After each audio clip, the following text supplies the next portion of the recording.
కొరట్ల మండలము కల్లూరు గ్రామము వాగు చూడండి. బ్రిడ్జి పైనుండి ఇంకా పారడం లేదు, దాదాపు పారే అవకాశాలు ఉన్నాయి.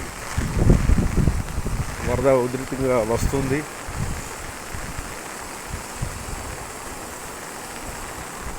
బ్రిడ్జి పైనుండి అక్కడ లాస్ట్ వరకు చివరి వరన ట్రాక్టర్లు పెట్టడం జరిగింది.